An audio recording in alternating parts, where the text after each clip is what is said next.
or 1-800-PROGRESSIVE. And your part-time controller, specializing in nonprofit accounting and committed to helping nonprofits during this crisis by supporting them remotely with their U.S.-based accounting staff. More at yptc.com.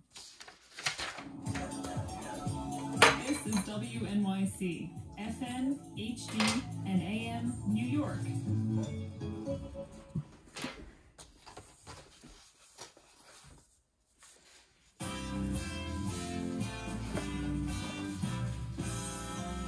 City's COVID-19 cases continue to rise, as do hospitalizations. I'm Rebecca Ibarra, and this is All Things Considered on WNYC.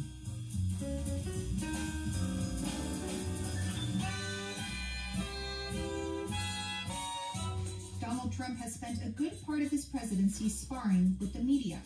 I see a president who doesn't want to answer a question and who is trying to do everything he possibly can to mislead the American people. Reporters who've covered the White House reflect on a 4-year struggle with President Trump. Plus, as hospitals fill up with COVID-19 patients, some are encouraging those with less severe conditions to get treatment at home. We have that and more after news headlines.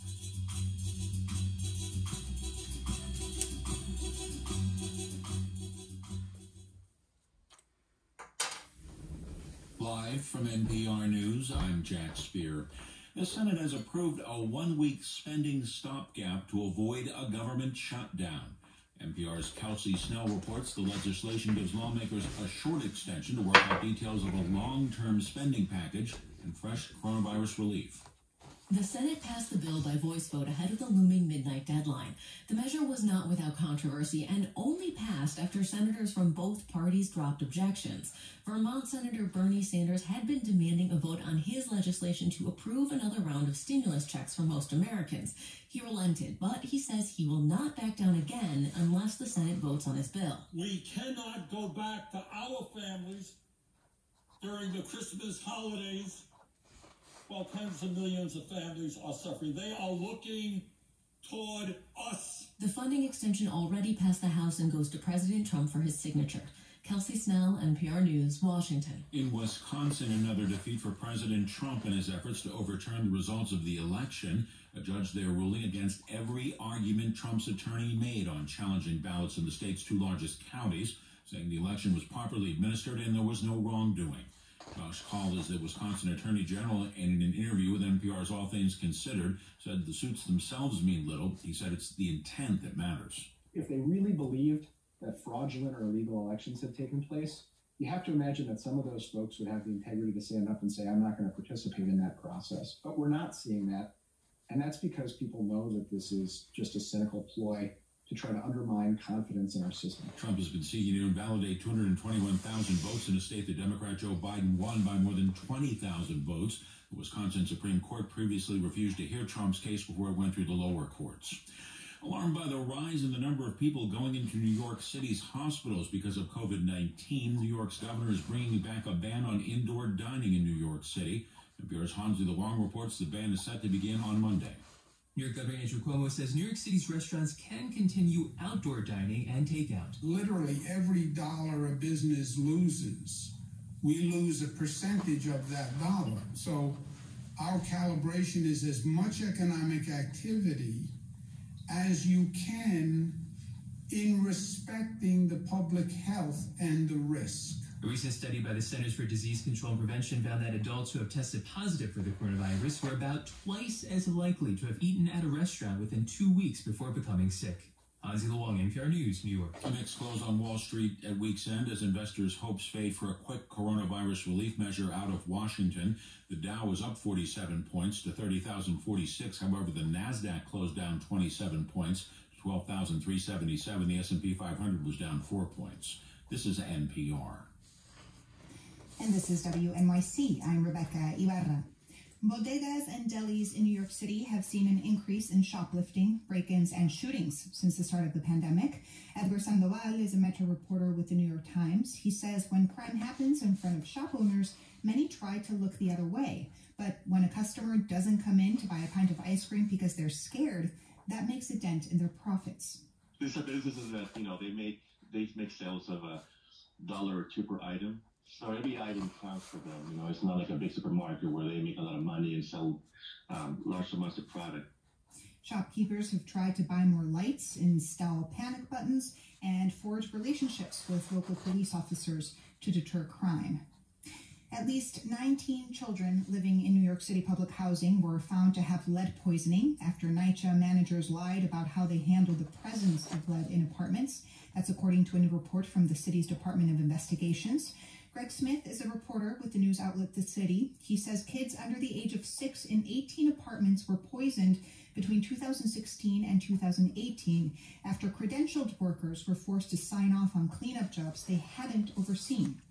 The supervisors in the lead paint unit, which is supposed to be on top of this situation, were falsifying documents that claimed apartments had been abated.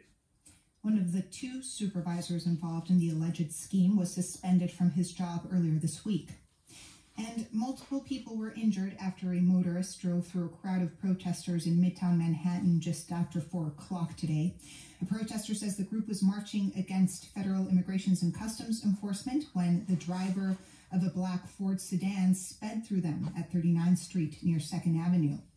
The FDNY says 6 people were hospitalized. A spokesperson for the NYPD says the driver remained on the scene, though it's not clear if they've been arrested. Mostly cloudy tonight with a low around 45 degrees and a slightly rainy Saturday. It's 6:06. Support for NPR comes from American Jewish World Service, supporting human rights advocates worldwide as they respond to COVID-19 and defend democracies. Learn more at ajws.org.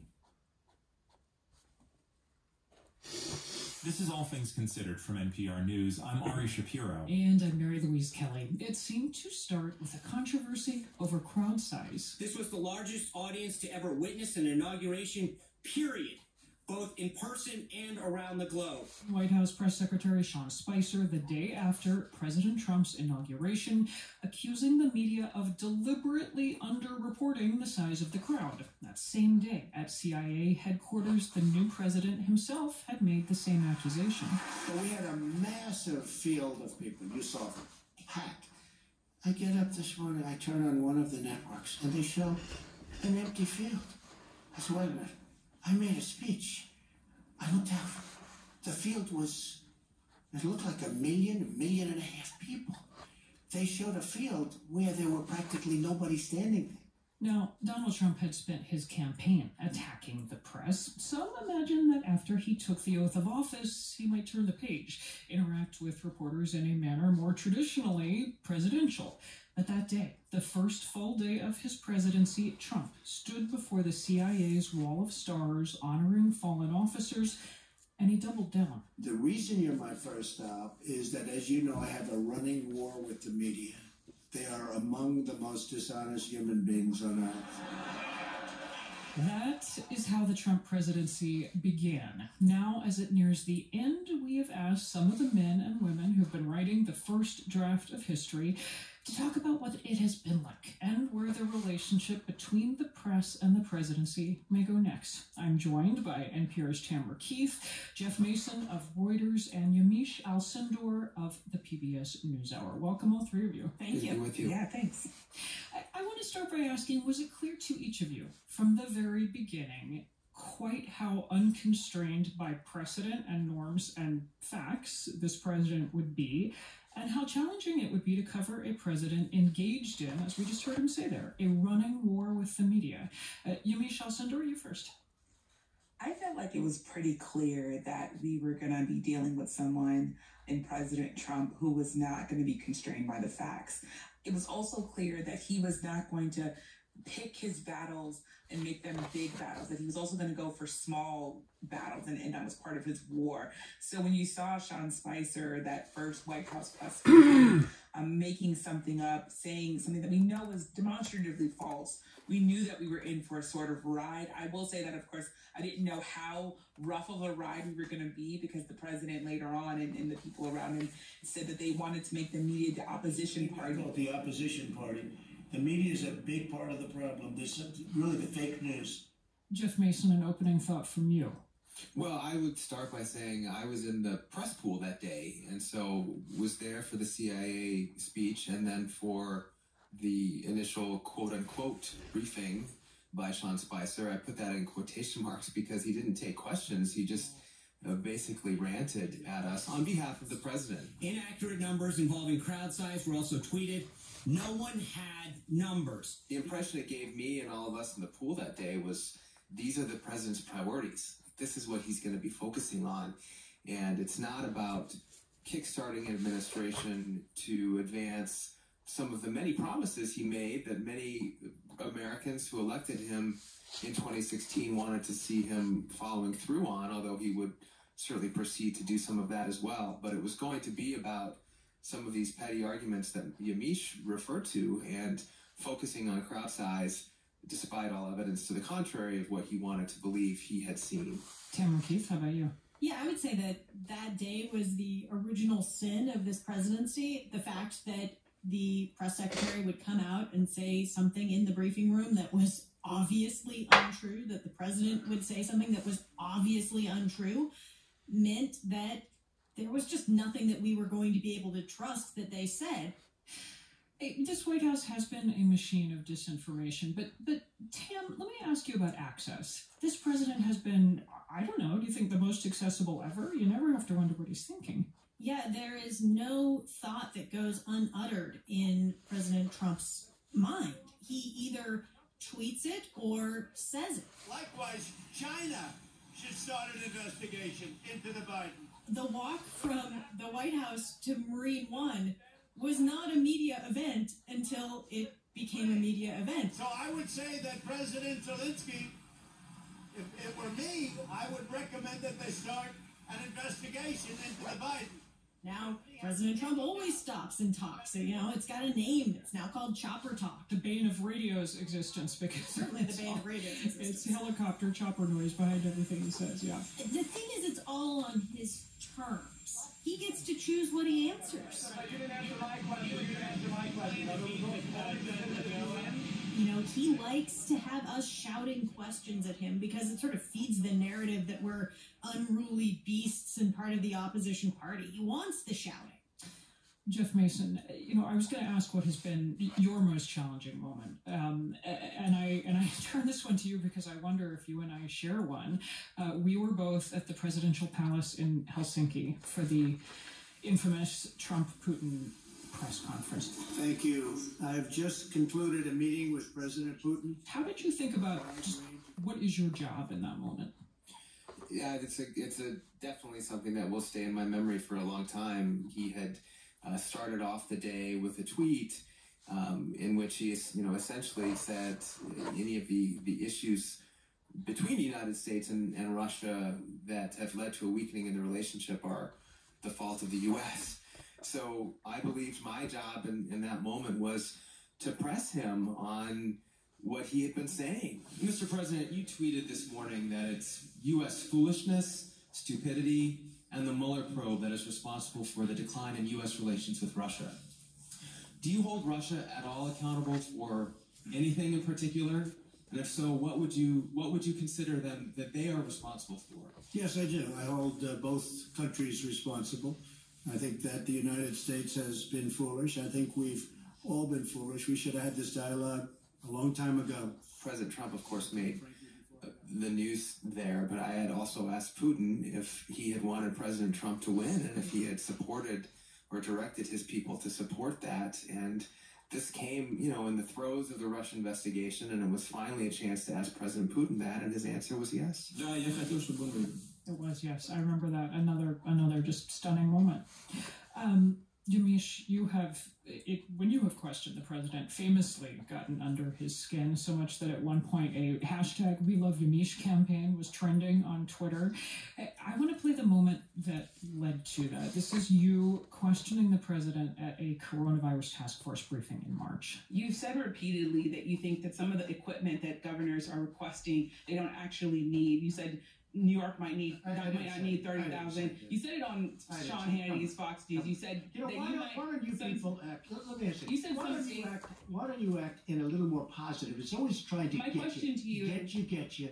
And you know what? That's why nobody trusts the media anymore. My That's question why is, how is that going to Excuse me, impact? you didn't hear me. That's why you used to work for the Times and now you work for somebody else. Look, let me tell you something. Be nice. Don't Mr. be President, my threatening. question Don't is- be threatening. Be nice. Michelle Sindor, a lot of people listened to that moment, watched that moment, and similar moments where the president has confronted women of color, and they see racism. And I wonder, is that what you see? I see a president who doesn't want to answer a question and who is trying to do everything he possibly can to mislead the American people. The president has lashed out at Peter Alexander of NBC, who's a white man. He's lashed out, of course, at Jeff Mason. Don't talk to me that way. You're just a lightweight. Don't talk to me that way. Don't talk to. I'm the president of the United States. Don't ever talk to the president that way. He's lashed out at Abby Phillip, who was a black woman, and April Ryan, who's a black woman. I'm not sure if I see racism, because I think more than racism is this equally nefarious agenda, which is that he does not want to take at all responsibility for his handling of this pandemic that has killed hundreds of thousands of Americans. So, what now? Tamara Keith, when President Trump exits the White House, do things go back to how they were?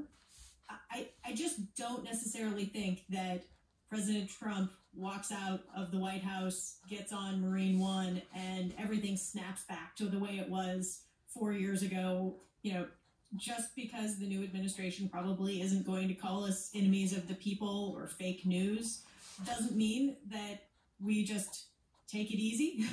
There will continue to be an adversarial relationship between the press and the White House. There always is. I would guess that we will not be having chopper talk. I would guess that there will not be as many opportunities. I mean, based on what we've seen from the transition, there will not be as many opportunities to question the president as we've had for the past 4 years. I think it is going to be different. Anything any of you will do differently, having experienced these last 4 years, in terms of how you cover the incoming Biden administration? This is Jeff. I mean, one thing I won't do differently is in formulating my questions. I think it's our job, regardless